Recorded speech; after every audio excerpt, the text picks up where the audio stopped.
Dear listener, welcome into Other People's Shoes, Season 17, entitled Dear. This season, we venture into emotional territories as we explore words left unsent through this intimate process of writing a letter that was never meant to reach its recipient. The raw, unfiltered authenticity that speaks volumes in these letters. These unrevealed stories, confessions, and reflections held within these letters until now are powerful. Welcome to Dear. Sincerely, Other People's Shoes. Welcome into Other People's Shoes. As you know, I am your host, Neil Matthews. Thank you so much for joining me today. Season 17 is here. Wow. It's amazing when you look back in time, you start to think back to when it all started. It really is amazing the journey that we've been on. All the years of doing this now, it is now years. I woke up this morning thinking about what is this episode in this season going to look like. This was the one episode in my planning and preparation that I was like, where do I put this? Let's get some context in here. Season 17 is called Dear. I don't know about anybody else. There's an ellipsis at the end of it. You'll notice it in our artwork. It is dear ...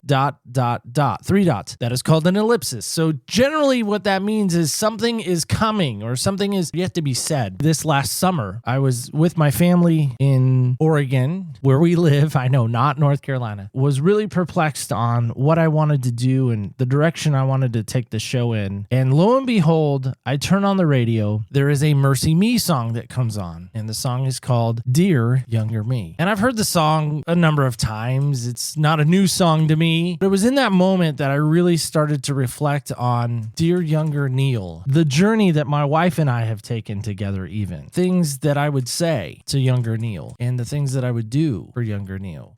In that moment that I really started to ponder and think about, I'm not alone. What I've discovered in this process of podcasting, no matter what I encounter, no matter the story, it seems like there is commonality, despite what the media wants to tell us, despite what other people may want to tell you, that we're all, in some respects, the same. Now, we may experience it differently. That is 100% true, I believe. But in this song, it really got me thinking. So I want to share a part of it with you. It says, Dear Younger Me, I can't decide, do I go back and give a speech how to get the most out of your life? Or do I go deep and try to change the choices that you make because the choices that made me? Even though I love this crazy life, sometimes I wish it was a smoother ride, dear younger me. And it goes on to share, if I knew then what I know now, it would have not been hard to figure out what I would have changed if I had only heard, dear younger me, it's not your fault. You were never meant to carry this beyond the cross, dear younger me. And it goes on to say, you are holy, you are righteous, you are one of the redeemed, you are set apart, a brand new heart, you are free indeed. Every mountain, every valley, every heartache you were meant to see, every moment brings you closer to who you were meant to be, dear younger me. It was that last part. Did you catch it? It says who you were meant to be. Got me thinking. I thought, okay, well, if I'm going to ask other people to come on and share maybe a heart-wrenching letter that they have, maybe stored away in a shoebox somewhere, have created a document that maybe they have yet put it in an envelope, put a stamp on it, put it in the mailbox, flip up the flag. If they've yet to do that and they don't want to do that, I get it. So one morning, again, with the same kind of thread and the same kind of thought process, I went out on the couch, which is kind of my little custom sometimes. I grabbed the comfy blanket, curled up with it, with my phone in hand, and I wrote. And let me tell you, I used to think I was a pretty good writer and I wanted to be a writer in school, but I'm sure somebody along the way told me I shouldn't do that. And so I stopped because, that's what we do in life when people tell us things sometimes that we should stop. I created 2 documents. I'm going to share the first one first, only because it happened first. That is the only reason why I'm sharing this one first. We're going to stay true to the chronological order of things. This happened first. And I think it makes the second part of the letter that much more special. There was a longer wait. And sometimes things that we want take a while and we have to wait. Without further ado, if I'm going to ask someone to write a letter, I should be willing to put myself on the table and share my letter. Here we go. It says, Dear Eric Carter Matthews. Hi, son. I know you've been well all these years since October 25th, 2004, when your mom Elizabeth and I found out that we would never meet you. before we are reunited in eternity. A little background for you. Back in the fall of 2004, we found out that your mom was pregnant, and we were very excited. We told everybody about your arrival. Sadly, though, that excitement turned into fear. Then there were tears, followed by anger. Finally, I began yelling at God. You see, your mom started spotting, and in the arena of pregnancy, that's usually not a good sign. So off to the doctor we go. He shared with us, and I quote, "Really, there's nothing that can be done. Whatever is going to happen will happen." See, we had planned a trip to Las Vegas with your Uncle Jason and Aunt Shannon. We had those plans and we went. We had a really pretty fun time. However, we all agreed that a week in Vegas is just way too long. I remember the next part very well. On Wednesday, October 20th, I woke up in the middle of the night and I felt very odd, but yet a very comforting presence. That's when it happened. I heard a faint voice, not of my own, a voice in my head, but an echo clearly in the room saying, "It's going to be okay," is what I heard. "You're going to be mad, but it's going to be okay." I went back to sleep peacefully and never told your mom or anyone else about the voice until years later. The next morning, your mom told me the spotting had stopped, and I was elated. However, on October 25th, we had a doctor's appointment. The doctor confirmed that during that week, your mom's body had basically rejected the pregnancy. That had most likely happened the prior week, during the middle of the week, most likely Wednesday. I'd remembered the night when I had been woken by the voice. And all these years later, I can tell you the voice was mostly right. I was mad, but I did not feel okay. It brings me back to today. I'm writing this to you now to free myself from the pain that I have been carrying that has been weighing me down, way below the surface, for nearly 20 years. I have never allowed anyone to see the pain that I have carried because I've carried it alone. Today is the day I choose to free myself of the pain. I declare that I want God's forgiveness today, and today is this prayer. Father in heaven, please forgive me for not forgiving you. Forgive me for holding on to my anger, my bitterness towards you. Father, forgive me for not loving you, but instead hating you. Forgive me for rejecting you all these years and for not accepting your wisdom and trusting your plan. Forgive me for going through the motions and not being authentic witness to those who you have placed in my life. In Jesus' name, please forgive me. Son, the one trait I wanted to pass along to you is the power to be able to say, I'm sorry. Eric, your name has much significance to your mom and I. Be aware of that. Though this is my version, there still remains a great debate about your name and what it was going to be. But I do believe this is the best combination. I'll start with Eric. Your name comes from a very strong, highly intelligent man with a math brain. He's a diehard New England Patriots fan who demonstrated for me and others how to love God, his wife, and his children better than anyone I've ever met. He is loving and forgiving. Every time I would say your name, it would make me think of him and smile. Somehow, I was able to convince your mom to include Carter as part of your name. I really wanted it to be your first name, but your mom won out. Carter comes from Vince Carter, a high-flying dunking shooting guard who played at, guess where? The University of North Carolina. The only university that matters, the University of North Carolina. To this day, anytime I'm asked to give a name for an order or a reservation where they have to call out your name, I use the name Carter. I guess in my heart, it keeps you alive. I don't know what kind of dad I would have been. I don't know if I would have done all the right things to teach you or to show you how to make it in this world, or if I could have kept you on the right path. I just don't know. But I will always wish and hope that I had an opportunity to try. I wish that you were here to help me cheer on our Tar Heels together. I wish that you were here to protect your little sister Adia. After all, everyone needs a great big brother named Eric Carter. Deep down, I strongly believe your mom and I miss you very much. All my love, your dad. Okay. That was a lot harder than I thought it was going to be. But you know, it's healing, right? This is healing time. Man, I think this next person needs to be introduced in her own way. I found this in the archives of archives. Without further ado, here is the princess. Twinkle little star, how I want to watch you are. Up, up, up, up, we're so high, like a diamond in the sky. Twinkle, twinkle, little star. Dear Adia Elizabeth Matthews, my dearest daughter, I write you this letter as a reminder to you. I want to tell you about your name. It does not come from the amazing smash hit song from 1997 by Sarah McLachlan.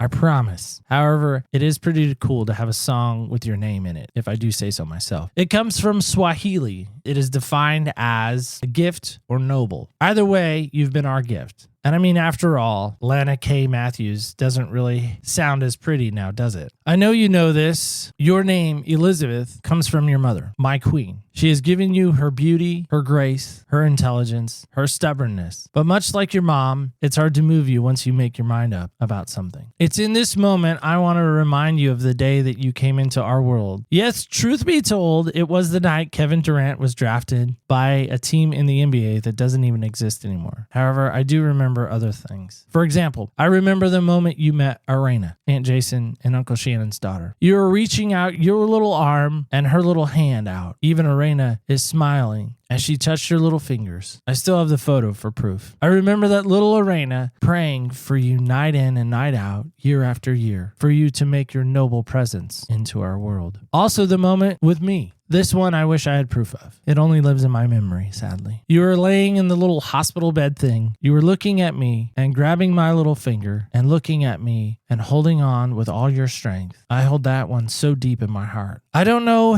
if I've been a good dad. I don't know if I've been a great dad. I don't even know if I've been an awful dad. I hope you know that I've done my best for you, that I will always love you no matter what road you go down. I will come find you and I will do whatever it takes to help you. I think now of the days gone past, the tea parties, the hide and go seek in the house, the dance parties, the smiles, the tears, and it makes me smile of the amazing young woman you've grown into. I still wonder who you will be. You get your beauty from your mom and your ability to negotiate out of trouble from me. And again, I wonder what you will be. Something I want you to hold on tight to and don't let go of. Number 1, love God fully and really get to know him, his loving character and his heart. Number 2, your mom is always right. It's taken me many years for me to finally know this. Please, please, oh please, don't take as long as I did. Number 3, you are so beautiful and highly intelligent. Number 4, and this is in all caps, so it's very important.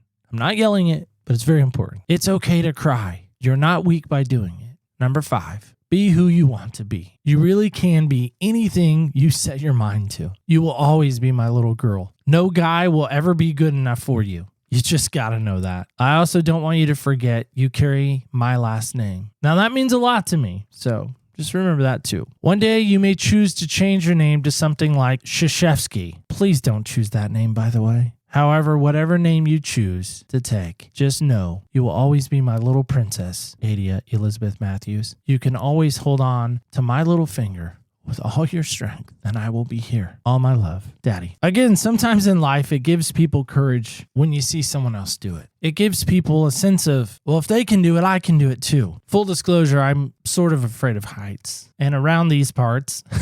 Sounds Texan. Well, around these parts, we have rocks in our rivers and our lakes and things of that nature here in Oregon. And I remember many years ago, I'm going to just start saying many because I don't know how long it's been. We were at this place and there was a pretty good sized rock and everybody was jumping off of it and having fun and doing flips and all kinds of stuff. Elizabeth asked me if I was going to jump off of it. And I said, I don't know. That seems really high, really high. And mind you, out of the water, it's probably about 15 feet up in the air. So yeah, it's pretty high. And I remember everyone jumping off and everyone jumping off and everyone jumping off. And I got up to the top and I couldn't jump. Even though I saw everyone else doing, I just thought, man, it just looks so fun. I just couldn't do it. And they're trying everything to coax me down. They're using every psychological tactic to get me to jump. I couldn't do it. I just couldn't get up the nerve. And maybe that's you in this moment. There's things in your life that people have been telling you for years. It's time to jump. It's time to get rid of that. It's time to put that to bed. It's time to bury that. It's time to let that go. I'm not saying I'm letting Adia go. We are moving into our brand new house that my brother-in-law has finished building for us. Stay tuned for pictures. The first letter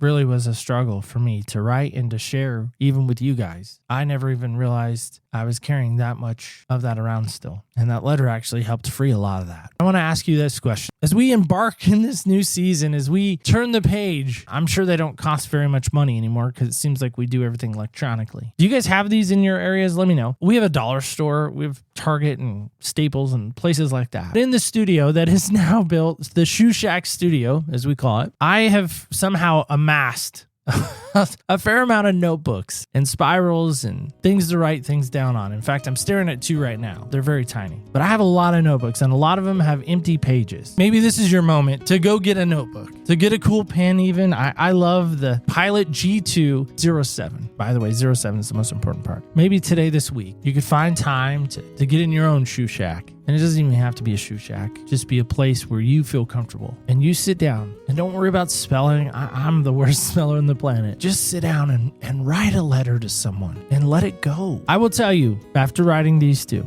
as I mentioned already, the weight seems to be lifted. Now, the hard part is I can go back and pick it up again. I can go back and have those feelings again and weigh myself down again. But what is the point to that? There's no point. There's so much freedom in being able to walk away from that.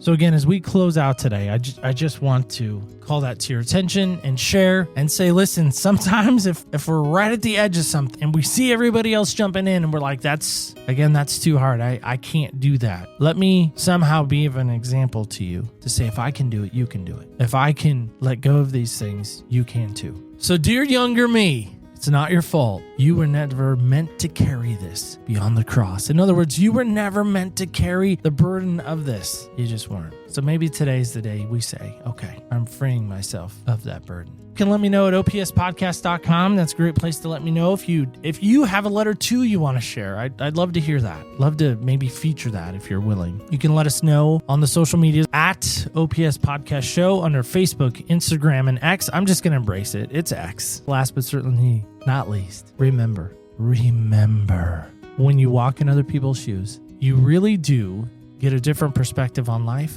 I'm Neil Matthews. Thank you so much for hearing my letter today. I look forward to maybe hearing yours as we walk in other people's shoes.